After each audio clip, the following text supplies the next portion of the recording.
This is video 2 of the Atlas feedback to Siemens on, I guess, suggested best practices for server rack assemblies and builds based on what we do here. First thing I'd like to point out is we do have some temporary wiring. This is a customer's rack that is in current development. So we have this temporary wiring here that is not what we would typically do. We would never install anything like that typically. So getting into it, we can start at the bottom like we did on the front side. Two UPSs. The UPSs are hooked to their data ports. We offer an option for Modbus, the UPS Modbus into WinCC, so that we can manage the data and any alarms coming out of the UPS. Our focus on the server rack build is much like the general PCS7 ethos, that you can log and capture any events automatically and manage remotely. Obviously these systems run 24 hours a day, and the engineer or technician is not always sitting in front of the hardware when something occurs, so the ability to either remote in or to look at it electronically is super critical. Moving up the line, we have our two servers. Our servers are always installed with cable arms. We have had a number of Siemens installations without cable arms that ends up causing quite a bit of discomfort for them. Back down the UPS, real quick, they missed. Data obviously goes to the right, power goes to the left. That's much like the CBOS installations we've seen. That's very common, not a big deal. Power comes up and goes to two server rack power strips. These are intended for this server rack. They mount into the server rack's mounting system. There are several open ports right now, as you can see, but when this ships, all the ports that aren't being utilized will be plugged. You get a little bit more management out of this. You can see current consumption out of both power strips. You can test UPSs and flip power on and off if you need to, but they are guarded. This is a standard like data center power strip for a server rack. The application is very appropriate for those. On the other side, we have more of an industrial grade Panduit. This is a lot like the CVOS applications as well. This is not what you'd see in most server racks, but our customers are more comfortable with Panduit Wireway, and in our opinion, we think it is better than the server rack manufactured options. So we stick with this. We think it's a good solution. I think our customers like it as well. Back to the cable arms. Cable arms are equipped with iDRAC notification lights. So this plugs into the front or into the server. If there's an alarm on the server, it will change orange or flash. From the iDRAC management software, we can also send it a flash so that a technician sitting back here can see which server we're intending them to work on, because sometimes it's not clear to them which one is server rack 1 or which one is server 1 and 2 or A and B, however they're indicated. Looking into the wiring on the servers, we follow the Siemens recommended port layout for two quad port NICs. We color code our network cable or our networks, and we do not use Profinet cable. This is not Profinet. Terminal bus is not Profinet. Redundancy bus is not Profinet. The management bus is not Profinet.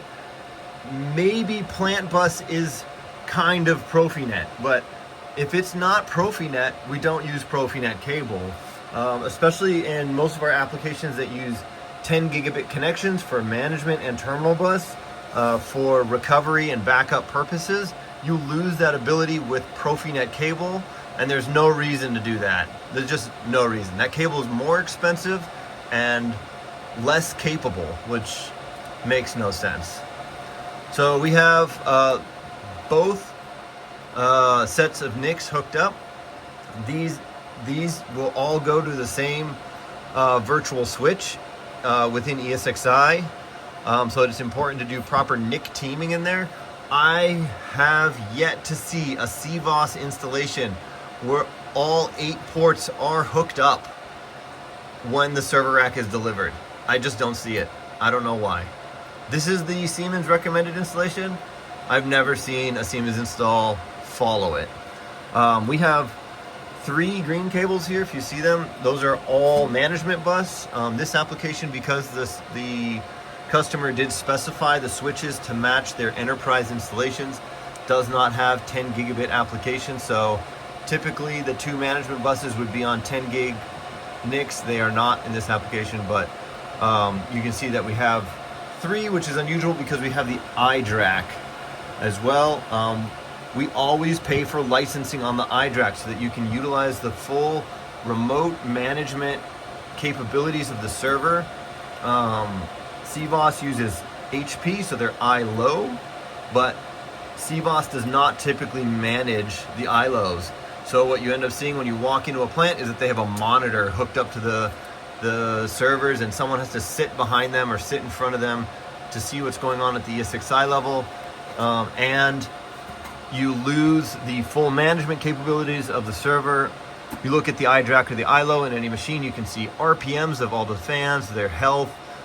You can see temperature mapping over a year. You can see any events, alarms, all those things. Much like how PCS7 does with all the other hardware in the system. Why that wouldn't be followed at the server level is ridiculous. I mean, I don't know why that would ever happen. We have a little bit of asymmetry in this application. We have a business network and a PLC network. We always include a PLC network. There's always skids outside of the PCS7 application that need to be integrated in. So I always include that. In this case, the business network is for the web server. Sometimes with CVOS, you'll get more than the 8 ports. Oftentimes, you have the 8 ports, they are pre-allocated to this, and then after that, you're screwed. And the customer has to install another NIC in order to expand for things like business network or PLC network applications, which are extremely common in PCS7. So yeah, that's a recommendation I always have, is to install more. Additionally, these machines are installed with NVMe storage, not spinning state 1500 RPM SAS drives like most of the CVOS machines. I think CVOS has moved to solid state drives, but I think they're still SAS, which is ridiculous. All of my customers who have CVOS machines, we've encouraged them to move to solid state drives over the spinning drives. Customers who've purchased CVOS under our direction have requested solid state drives, and although it's gotten easier the last couple times, the first time, and usually every time, it is a bit like pulling teeth, which is absurd that spinning drives are even installed. Redundant power, just like the CVOS machines. Everything is labeled to and from, so I know here, redundancy bus, server 1, port 7, switch 1, port 17. I can find that with zero effort. No tugging on cables to figure out where they go or where they come from. Everything is clean. This has been tested. The server has been pulled all the way out. There is sufficient slack in the cable arms.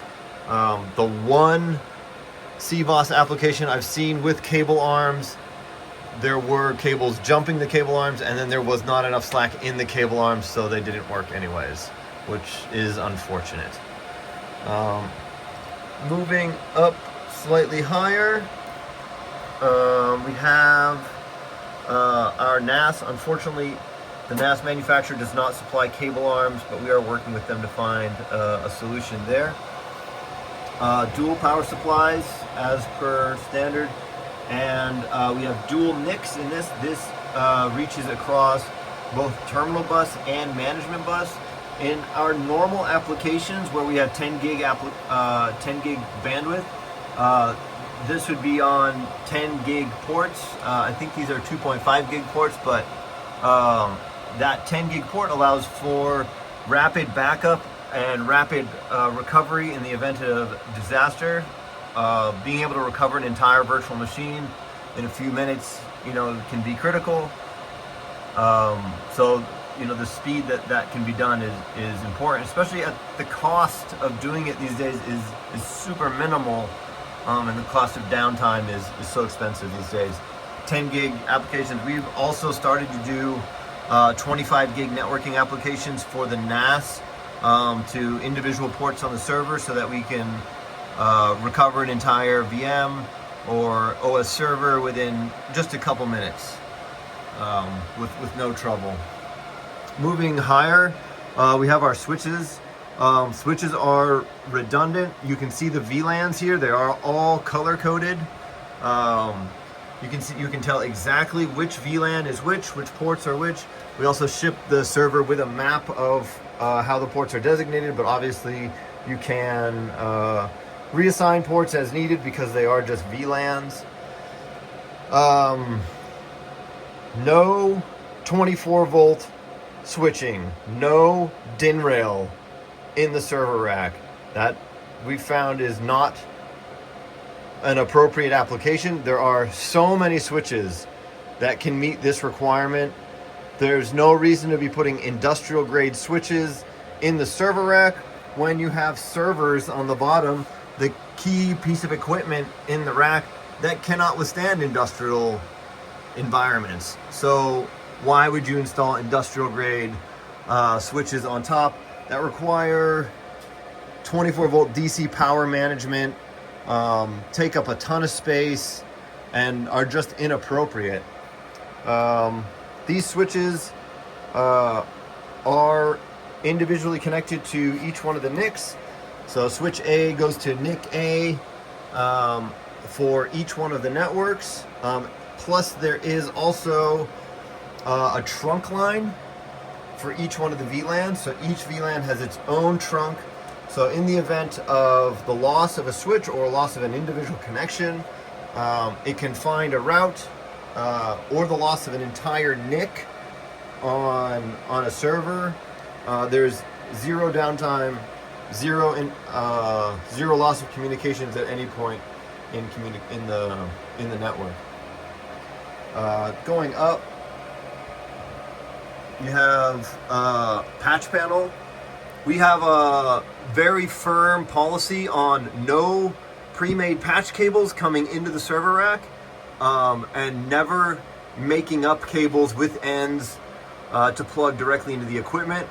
All cabling from outside the server rack gets punched down on the back of the patch cable or the patch panel.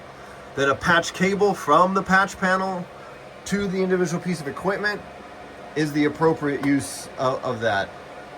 Too often, especially with Profinet and with the ability to use the Fast Connect and all those other great features that Siemens has, people will take advantage of them and use them inappropriately, connecting backbone cable runs directly into the switches in the server rack. That is not appropriate, and we discourage that with the installation of the patch panel. That's pretty much it. There's a lot of little features that I could go over forever, but for the most part, that's kind of what we're looking for. Our ethos is to install the server rack the same way we would install any other PCS7 equipment, so that it can be managed remotely. If I have a wire break on any device out in the field, I get that from my I/O. I should be able to see the same thing here. We have that all set up. Managed switches, the eye track, everything allows us to see anything in the plant without touching anything, which is super critical and fits with the PCS7 philosophy. I think that's all I have. I'm Ahmad Judah, Atlas Corps of Engineers. If you have any questions, please feel free to reach out.